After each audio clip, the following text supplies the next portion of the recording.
السلام علیکم ناظرین، میں ہوں طارق اسماعیل ساگر۔ ہمارے ملک میں سازشوں کا، کانسپریسی تھیوریز کا انکشاف ایک بہت بڑا بزنس ہے۔ میں ان کا قائل تو کبھی نہیں رہا، لیکن جو دنیا کے حالات نظر آ رہے ہیں، جس تیزی سے دنیا اپنے رنگ بدل رہی ہے، خصوصاً سی پیک کے بعد سے جو زلزلہ امریکہ، بھارت اور اسرائیل پر طاری ہوا ہے،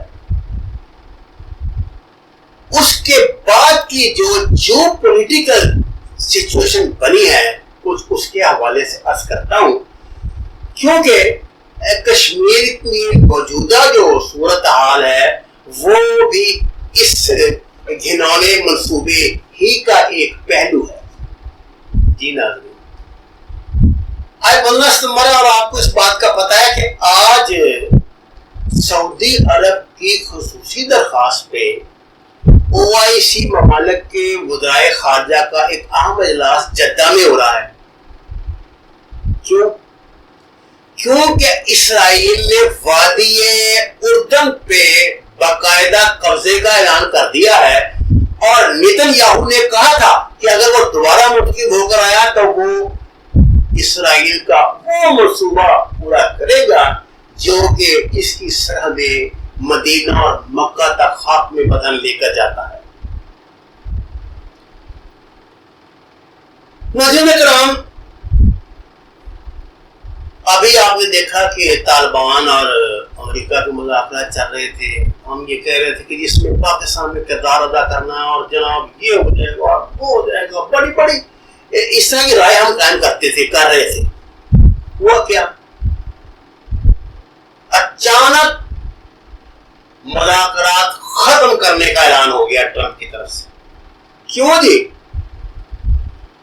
اس کی وجہ یہ ہے، امریکہ نے طالبان کی ہر شرط قبول کی تھی، ان کو حکومت دینے کا اعلان کیا تھا، ان کو اقتصادی امداد دینے کا اعلان کیا تھا، لیکن مشروط تھا اس سے کہ آپ نے پاکستان، روس، چین اور ایران، ان سے تعلقات کا اتنا ہی اسٹینڈرڈ رکھنا ہے، اتنے ہی حد تک جانا جس کی اجازت آپ کو امریکہ دے گا۔ اور جواب میں آپ نے امریکہ کو بگرام کا ہوائی اڈہ مستقل دینا ہے۔ طالبان یہ کہاں مانتے ہیں؟ وہ اللہ والے ہیں، انہوں نے اب تک کی ساری جنگ جو ہے دنیائی وسائل سے بے پرواہ ہو کر، میڈیا سے لاپرواہ ہو کر لڑی ہے، اپنے ایمان کی قوت سے لڑی ہے، اور وہ انہوں نے کہا ہے کہ اگر آپ نے معاہدہ یہ منقطع کیا ہے اور صدر ٹرمپ کا یہ اعلان کہ میں اب ایسی جنگ کروں گا کہ طالبان یاد رکھیں گے، تو جواب انہوں نے کہا ہے کہ ہم تو 100 سال تک جنگ کرنے کے لیے تیار ہیں، آپ کس ہوا میں رہتے ہیں؟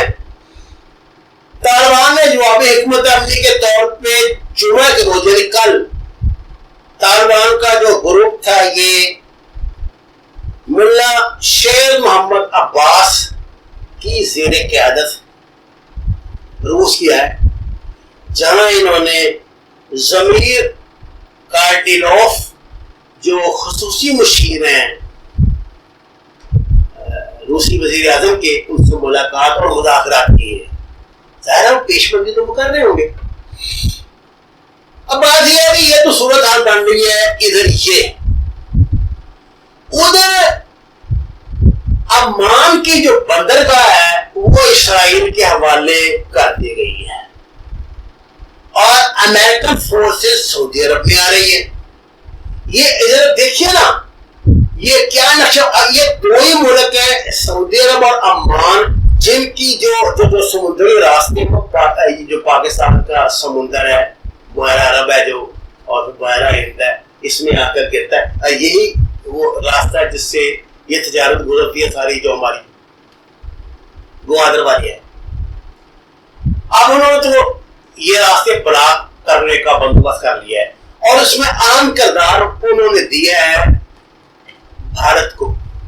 یعنی اس کے ایک تین فریق کون سے بن گئے؟ امریکہ جو سعودی عرب میں فورسز لا رہا ہے، عمان پہ اسرائیل کی بندرگاہ اسرائیل کو چھوڑ دی، اور انڈیا کو یہ کہا ہے انہوں نے کہ تم اب تگڑے ہو جاؤ. اور انڈیا نے وہ تو آپ کو پتا بڑھیا کا بیٹا تو کچھ دیکھ کر ہی گرتا ہے نا، ایسے تو گرتا ہی نہیں ہے.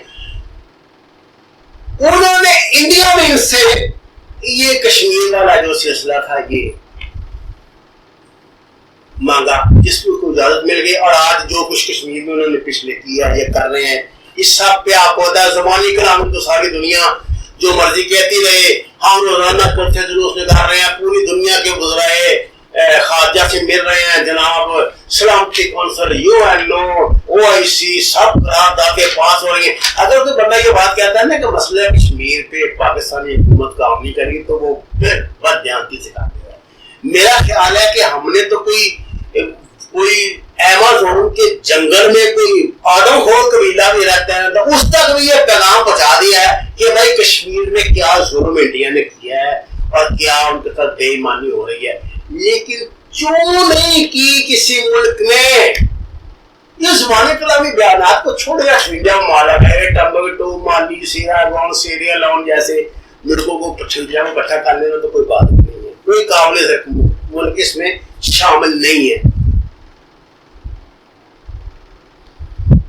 اچھا جناب، اب امریکہ کا منصوبہ کیا ہے؟ پہلے تو امریکن ہمیں کہتے رہے کہ جی آپ یہ سی پیک والا ٹنٹا ختم کریں اور ہم آپ کو یہ دیتے ہیں وہ دیتے ہیں. یہ پریشر بہت تھا اور نو ڈاؤٹ یہ پریشر نواز شریف حکومت کے بھی تھا، لیکن انہوں نے اپنی چلاکی سے، اپنی سفارتکاری سے، جو بھی آپ کہیں وہ کرپٹ تھے، چور تھے، ڈاکو تھے، انہوں نے سی پیک کو پاکستان آرمی کی مدد سے ایک سپیڈ سے چلتے رہے تھے. ناظرین اب وہ سپیڈ رک گئی ہے، بہت بڑا کرائسس ہم نے پیدا کر دیا ہے. مجھے نہیں لگتا کہ آپ دعویٰ جو مرضی کرتے رہے گئے، جو رفتار کام کی چل رہی ہے اس پہ سی پیک پہ، اس پہ چائنا ہم سے خوش ہوگا. امریکہ کا منصوبہ یہ ہے کہ جی طالبان سے ادھر بگرام میں اڈا لے اور ادھر جو اس نے کشمیر کا تماشا لگوایا اور لداخ میں اپنا اڈا قائم کرنے کے لیے لگوایا تاکہ چین کے ساتھ پہ بیٹھے. آپ دیکھ لیں ادھر افغانستان میں اور ادھر لداخ میں اگر امریکہ اڈے ہوں گے، عمان کی بندرگاہ پہ اسرائیل بیٹھا ہوگا تو یہ تو لینڈ لاک کر دیں گے اس پورے ایریا کو. اور کیا راستہ ملے گا جی؟ اب بھارت اس لینڈ لاک میں اپنی انٹری ڈالے گا. اس وقت وہ اس خطے کے ممالک کو جن کا انٹرسٹ ہے روس سمیت یہ سمجھا رہا ہے کہ یہ سی پیک نہیں بننا، یہ چھوڑے پڑے آپ اس چکر میں پڑے. سینٹرل ایشیائی ممالک کو یہی ورگلا رہا ہے کہ سی پیک نہیں بننا، آپ اپنا چھوڑے پڑے اور ہمارے ساتھ آئیں، یہ کریں وہ کریں. اور ایران اور انڈیا کے لیے کوئی راستے دنیا میں نہیں سوائے پاکستان کے ادھر سینٹرل ایشیا میں جانے کا. کہاں سے جائے گا؟ دو طرف سے تو اس کے سمندر ہے اور تیسری طرف اس کے کوئی ہمالیہ کھڑا ہے، دو تین چھوٹے چھوٹے ممالک ہیں، نیپال، مالدیپ اور وہ بھوٹان، سکم جیسے، اور آگے لداخ ہے، آگے چین ہے. راستہ کیا جائے گا اس کے پاس؟ ہوائی جہاز میں وہ ایران میں چلے جائیں گے اور ایران سے پھر آگے دنیا میں جائے گی. آپ کو پتا ہے پاکستان اپنی ایئر اسپیس ہی بند کر دے اور 6 مہینے بند رکھے تو میں دیکھتا ہوں کہ انڈیا کا بجٹ کہاں پہ جاتا ہے.